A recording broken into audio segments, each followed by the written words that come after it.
using observational data sets.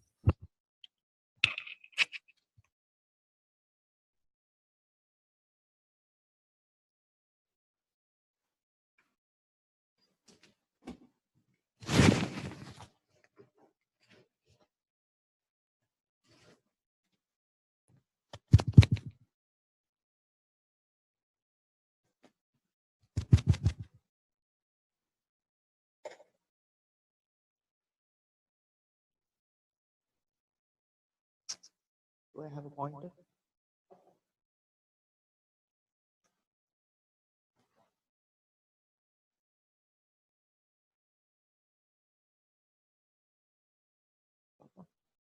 Okay. Hi everyone, I'm Kameswara Mantha. I'm a graduate student at UMKC. And today I'm going to talk about major merging using observations, and also I'll be discussing about probing tidal features that may be due to galaxy mergers using simulations and also using HST.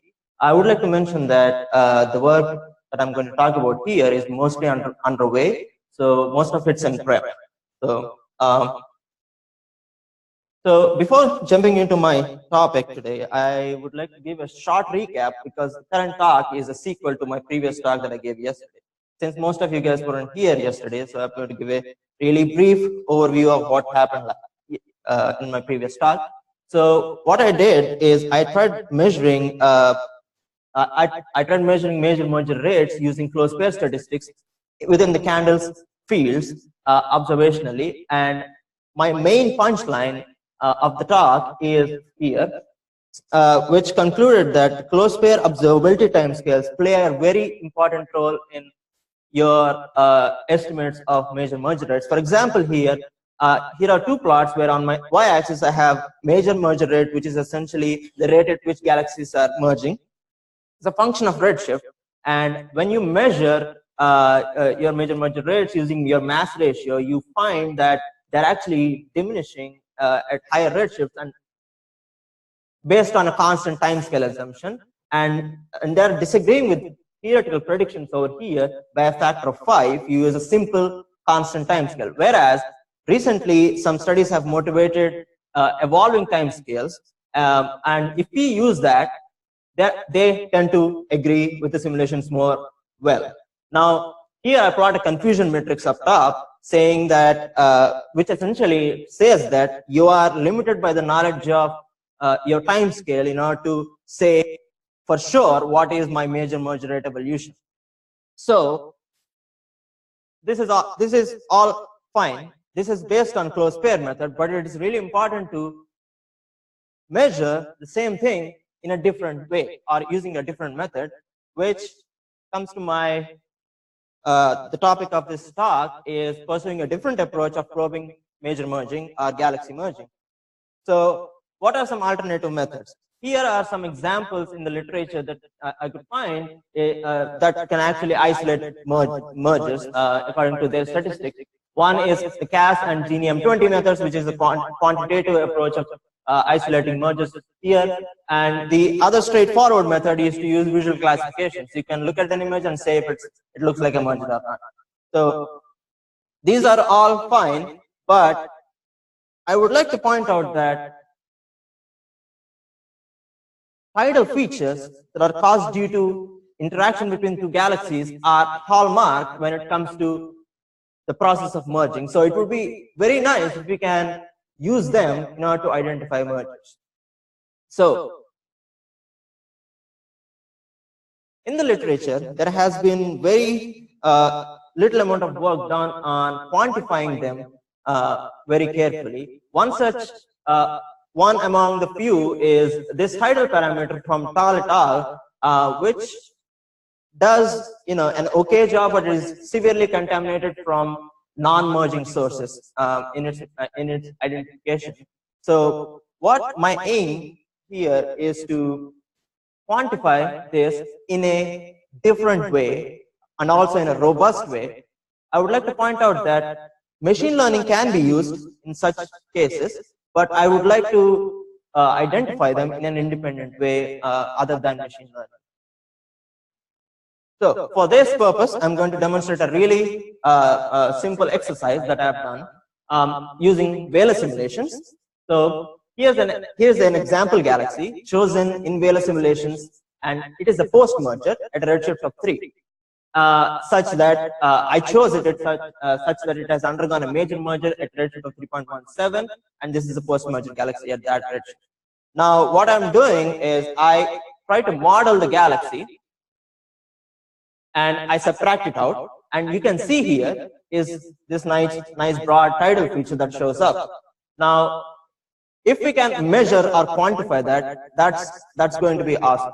So what I'm trying to do now is I plot a plot an elliptical annulus between 2.5 times to 10 times my effective radii, and here in this plot I'm showing essentially the pixel values in that annulus, and I mask everything out inside and outside my annulus. And what I do is I perform an iterative sigma clipping process, and I try to pick out only those pixel values that are above my 3 sigma limit over there. And when you mark them, surprisingly, they show up they trace really well the actual tidal feature that is present there. So using that information, I actually quantify the tidal feature in terms of its surface brightness, and right here I'm showing that there.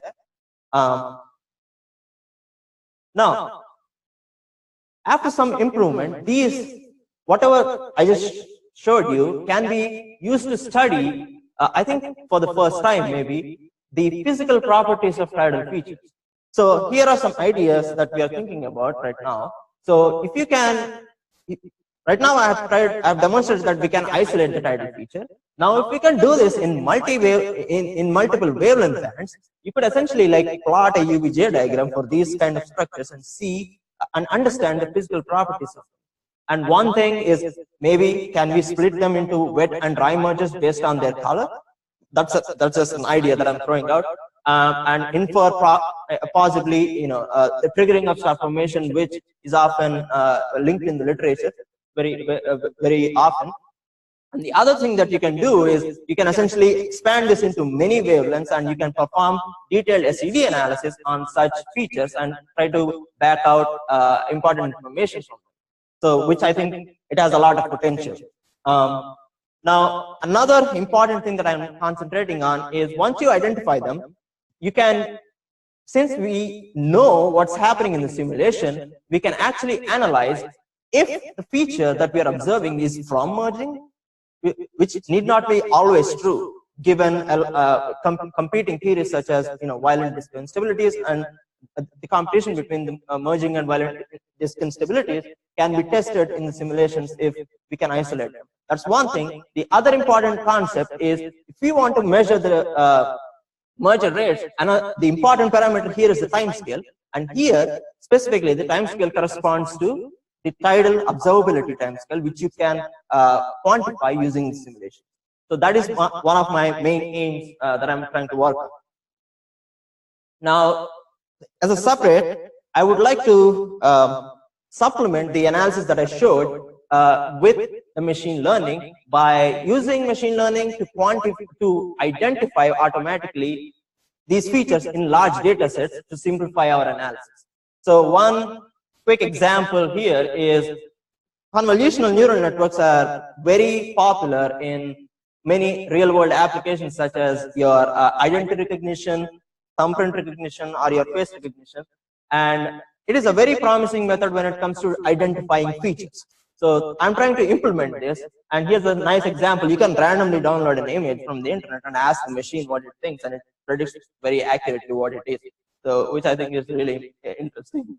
So what I'm trying to do right now is I'm trying to analyze Cirsic residuals that we have from simulations or even data, and trying to identify these features automatically using a machine, which I will use my previously described tidal feature identification, which has been done independently to funnel into this process for as a supplement. So that's what I'm trying to work on using the simulations, and also we can apply them onto the empirical studies, and we can derive merger rates in a completely different way and see how they compare to different methods. So here are my conclusions. I'll take any questions.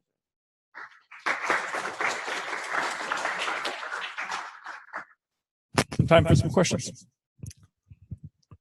I'll start with one. There must be some differences of what wavelength you can identify the tidal features, and is that something you're testing with the simulations? Yes, that's an interesting question.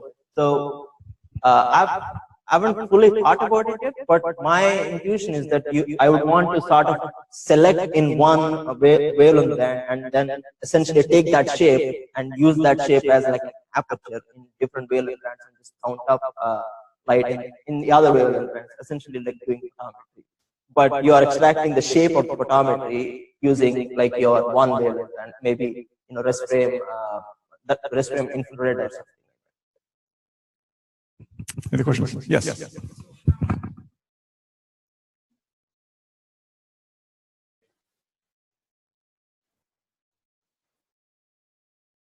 Accurate in terms of what?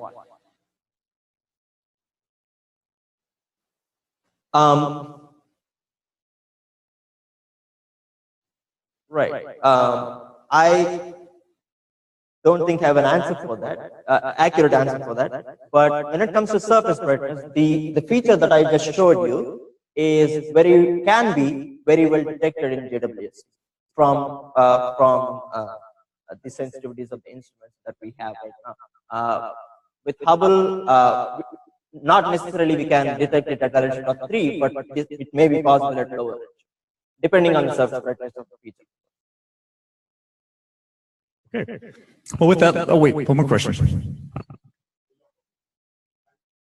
Yes.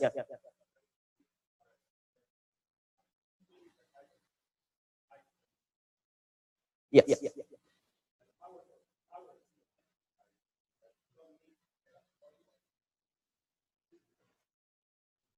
Mm-hmm.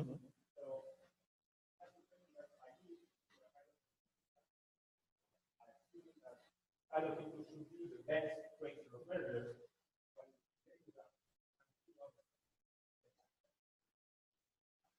Sure. That's a very interesting point. I would like to talk to you in trying to minimize that issue. And for sure, I would love to. Okay, any more questions? If not, let's thank Mantha again. And I believe it is time for lunch.